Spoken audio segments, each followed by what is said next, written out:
So, ito yung kung paano ililink yung inyong GCash card sa app. So, open GCash and tap View All, tap Cards, tap Link My Card, enter your one-time PIN, enter your card details, nominate your 6-digit card PIN. Success! Your GCash card is now linked and ready to use. So, log in tayo sa GCash. Ito.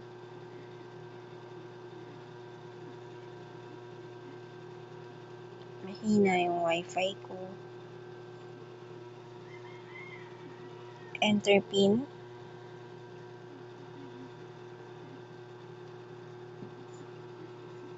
So, sabi dito sa instruction, open GCash and tap View All.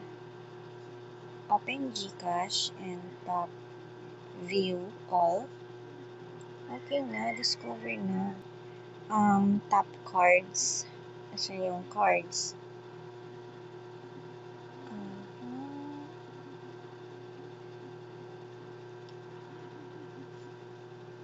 Saan yung cards?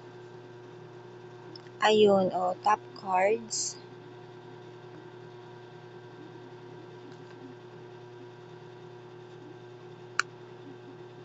Then, tap Link My Card. Ayun, Link My Card. Then, magte-text yung PIN. 442234. 442234. Submit.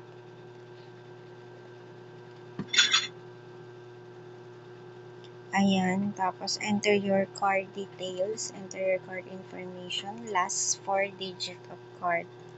So, ang last 4 digit of card ko is virtual account number. Makikita niyo yun sa likod ng card ninyo. Nakalagay doon yung virtual account number.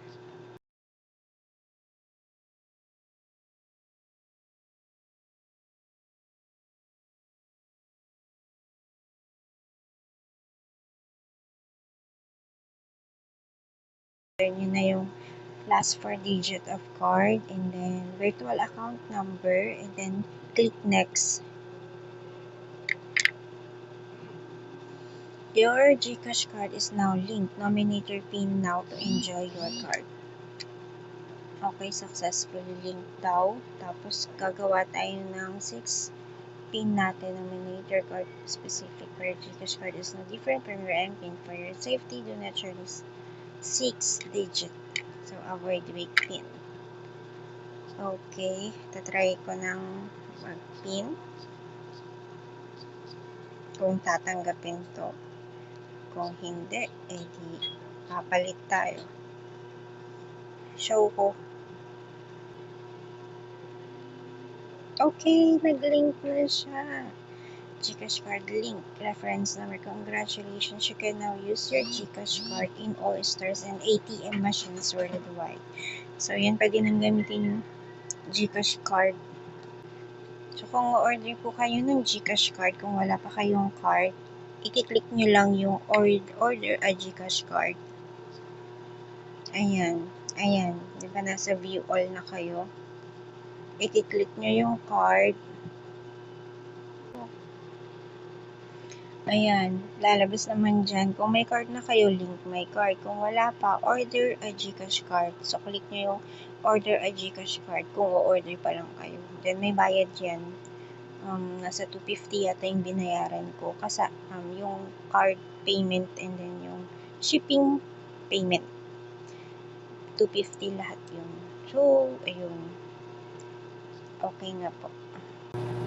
So, ayan, na-link na natin yung card natin, yung GCash card natin, Visa.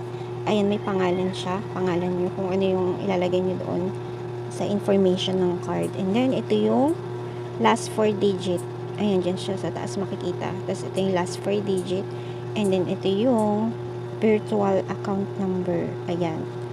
Tapos, pipirmahan nyo dyan, authorized signature. So, yan, pwede na siyang gamitin kung wala kayong data, tapos nasa labas kayo, nasa mall kayo.